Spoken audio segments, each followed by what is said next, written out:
good afternoon to all of you. So today I will discuss कोयला and petroleum. तो जैसा कि मैं पिछले लेक्चर में बात कर चुका हूँ मेटल एंड नॉन मेटल के बारे में, वो चैप्टर एंड हुआ.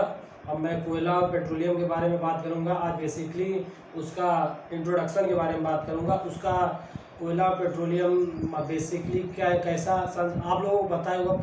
कोयला और पेट्रोलियम एक प्राकृतिक संसाधन है. पिछली कक्षाओं में आप लोग पढ़ चुके होंगे.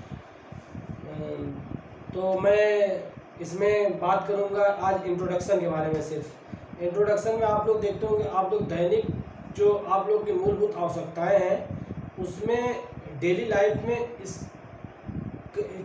बहुत सी ऊर्जाओं का यूज करते हैं जो प्राकृतिक है.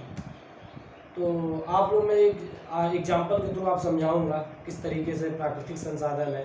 प्राकृतिक संसाधन है तो प्राकृतिक संसाधन को हम समाप्त भी कर सकते हैं और उसे हम जो कुछ साधन प्राकृतिक के ऐसे भी हैं जो हमें असीमित हैं, जिसको हम समाप्त नहीं कर सकते, जैसे सूर्य और वायु. उसकी बातें मैं नेक्स्ट में करूँगा. लेकिन उसमें मैं आप लोगों को पहले आप लोग आज एक टेबल बनाइएगा.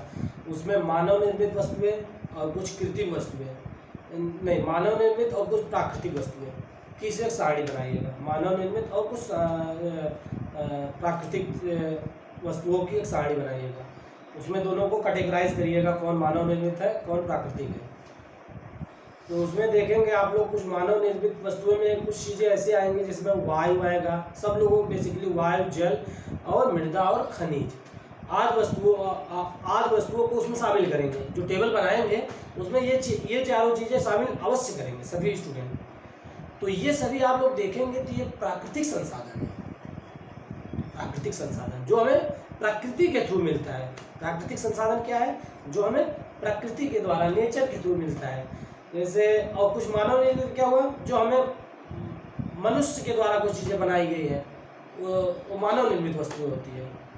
मानव निर्मित वस्तुओं में आ जाता है जैसे कि जो हम लोग मानव द्वारा बनाई गई, जैसे ये वॉच हो गई, टोपी हो गया, कपड़े हो गए कुछ प्रकार के. कुछ प्राकृतिक कपड़े भी होता है. नेक्स्ट पिछले लेक्चर में बात किया हो मानव निर्मित और प्रकृति के बारे में. जिसको इसके बारे में जानकारी नेक्स्ट प्रीवियस लेक्चर देख सकता है. तो इसमें हम प्राकृतिक वस्तुओं की सिर्फ आज बात करेंगे. तो देखेंगे तो वायु हमें जीने के लिए सबसे आवश्यक है. वायु नहीं रहेगा तो जीवन भी बेसिकली जीवन भी समाप्त हो जाएगा. और वाटर के बिना भी हम जीवित नहीं रह सकते, क्योंकि वाटर जीने का ही एक अमूल्य स्रोत है. जो हम बोलते हैं उस सबसे बड़ा स्रोत जीने का जरिया वही है. वाटर और ऑक्सीजन, दो चीज़ें. और सूर्य, सोलर एनर्जी, जो सूर्य के लाइट प्रकाश, सूर्य का प्रकाश होता है, वो भी हमारे जीने के लिए सबसे अमूल्य है, आवश्यक चीज़ें हैं. तो ये सब हमारे क्या है? प्राकृतिक संसाधन है. हम ये देखेंगे बेसिकली हम क्या वायु, जल और सूर्य के प्रकाश को खत्म किया जा सकता है कि नहीं किया जा सकता. क्या वाटर, वायु और वायु जो सूर्य का प्रकाश मानवीय क्रियाओं द्वारा समाप्त किया जा सकता है कि नहीं किया जा सकता. इसमें देखेंगे जल तो एक असीमित साधन है, असीमित संसाधन है. इसको तो हम समाप्त नहीं कर सकते. और सूर्य क्या है? सूर्य भी एक असीमित सोर्स है, सोर्स ऑफ लाइट असीमित है. उसको तो हम समाप्त, मनुष्य उसको समाप्त नहीं कर सकता. मानव के द्वारा उसको हम समाप्त नहीं कर सकते. लेकिन आप लोग उसमें कुछ देखेंगे, कुछ चीज़ें ऐसी आती है जैसे पेट्रोलियम आता है, कोयला आता है. ये सब चीज़ें प्राकृतिक होने के बावजूद भी हमें समाप्त कर दी. ये हम मनुष्य इसको समाप्त कर सकता है. आखिर ये क्या चीज़ें हैं? तो इसको ये देखकर इसको प्राकृतिक संसाधनों को दो पार्ट में कैटेगराइज किया गया. कौन कौन? अच्छे प्राकृतिक संसाधन और दूसरा जो है मनुष्य द्वारा समाप्त होने वाले कुछ प्राकृतिक संसाधन. अच्छे प्राकृतिक संसाधन में क्या होता है? अच्छे प्राकृतिक संसाधन में जो ऊर्जा होती है असीमित होती है. इसको हम समाप्त नहीं किया जा सकता. इसको हम समाप्त नहीं कर सकते. जैसे ऑक्सीजन हो गया, वाटर हो गया, ये सूर्य के प्रकाश हो गया, ये सब को हम समाप्त नहीं कर सकते. ये सब समाप्त. लेकिन ऐसे कुछ प्राकृतिक संसाधन हैं जिसको हम समाप्त कर सकते हैं। जैसे हम बात करते हैं, कोयला हो गया, पेट्रोल हो गया, और डीजल, पेट्रोलियम पदार्थ हो गया, ये सब चीज़ें हम क्या कर सकते हैं, इसको हम समाप्त कर सकते हैं। तमाम प्रकार के खनिज हो गए, मिनरल्स वगैरह, इसको हम समाप्त कर सकते हैं। तो एक इसको समाप्त कैसे होता है, एक उसको हम एग्जाम्पल के थ्रू समझेंगे। आखिर ये समाप्त क्यों हो रहा है, धीरे धीरे इसका पतन हो रहा है, जिसको हम किस तरीके से इसको हम आगे नेक्स्ट जनरेशन, हमारे आने वाली पीढ़ी को इसको हम कैसे संरक्षित करके रख सकते हैं, इसको हम एक एग्जाम्पल के थ्रू समझूंगा। देखिए, आप लोग आज एक एक्सपेरिमेंट करिएगा, क्रियाकलाप करिएगा, देखिएगा उसमें आप लोग एक कार के लीजिएगा, कई 3-4 कार के लीजिएगा, एक में डालिएगा क्या, चने, भुजे हुए चने, एक में मूंगफली डालिएगा, एक में और कुछ डालिएगा, जैसे लाई वगैरह डाल दीजिएगा, और एक में पॉपकॉर्न डाल दीजिएगा। अपने जो बेसिकली जो समाप्त होने वाले संसाधन है उसी को, वस्तुओं को कार्य में डालिएगा। 4 चीज़ें हम उस कार्य में डाल दिए, ठीक है। तो उसके बाद आप लोग देखेंगे, अब उस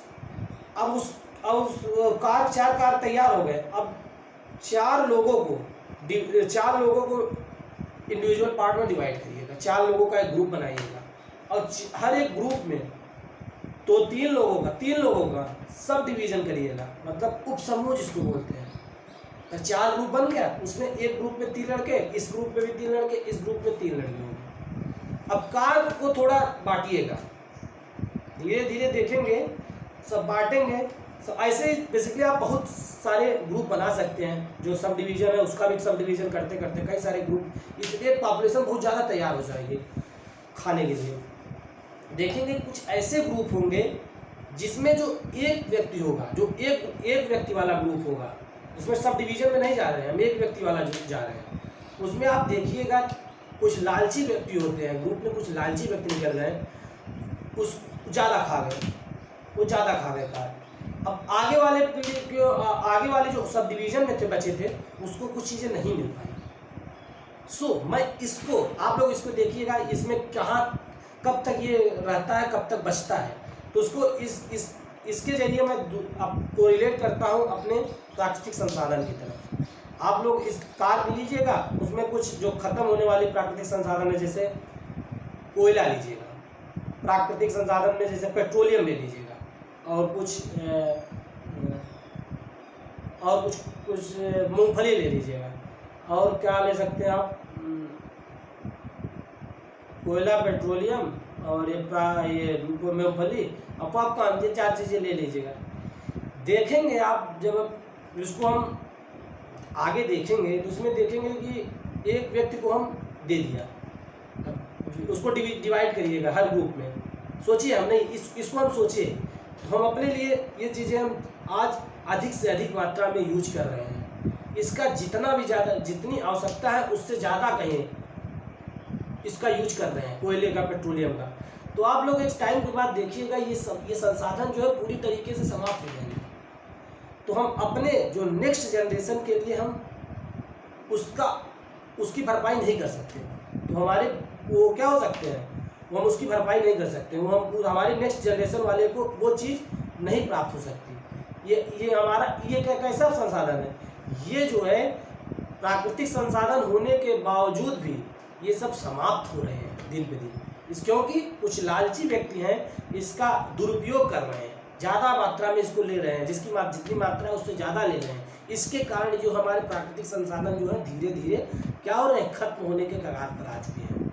इस तरीके से, जैसे एग्जाम्पल के थ्रू समझाया, उसी के तरीके से हमारे कई सारे प्राकृतिक संसाधन जो है दिन पे दिन निरंतर उसकी दुर्गति होती चली जा रही है, ख़त्म होने के कगार पर आते जा रहे हैं।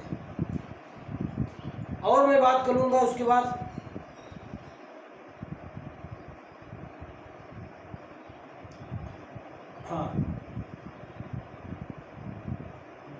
जीवाश्म ईंधन क्या होते हैं। जीवाश्म ईंधन ऐसे ईंधन होते हैं जो है सजीव प्राणियों के मृत अवशेषों से प्राप्त होते हैं। सजीव प्राणियों के मृत अवशेषों से प्राप्त होते हैं। जीवाश्म ईंधन की बात करूंगा, ये चैप्टर ऐसा ही है, जीवाश्म ईंधन का ही पार्ट है। कोयला और पेट्रोलियम क्या है? जीवाश्म ईंधन है। जीवाश्म ईंधन ऐसे प्राकृतिक संसाधन होते हैं जो मृत वस्तुओं से प्राप्त होते हैं, जो हमें मृत वस्तुओं से क्या होते हैं? प्राप्त होते हैं। जैसे कोयला हो गया, कोयले की बात करता हूँ। कोयले में आप देखेंगे ये कोयला हमें किस तरीके से मिला है। पहले जो है हम पेड़ पौधे थे, पेड़ पौधे क्या है? सजीव वस्तुएं हैं, ठीक है। जब ये एक समय था जब ये पेड़ पौधे थे, तो कुछ समय बाद एक पानी में जब बर्फ पेड़ थे, एक प्राकृतिक आपदा के कारण जो पेड़ जो है, कुछ पेड़ जो है समाप्त हो गए, धरती के नीचे दब गए। धरती के नीचे दब गए। धरती के नीचे बेसिकली क्या है, तो देखेंगे वहाँ पर हाई प्रेशर हाई टेम्परेचर, मतलब उच्च दाब होने के कारण जो है जो ये हमारे मृत पेड़ पौधे थे, मृत पेड़ पौधे ये कोयले के फॉर्म में कन्वर्ट हो गए, जलकर क्या हो गए? कोयले के फॉर्म में कन्वर्ट हो गए, जिससे हमारा कोयले की उत्पत्ति हुई। जिससे हमें क्या हुई? कोयले की उत्पत्ति हुई। कैसे उत्पत्ति हुई? जीवाश्म ईंधन, कोयला और पेट्रोलियम हमारा क्या है? जीवाश्म ईंधन है। जीवाश्म ईंधन की उत्पत्ति क्या होती है? किस तरीके से होती है? जीवाश्म ईंधन की उत्पत्ति हमें मृत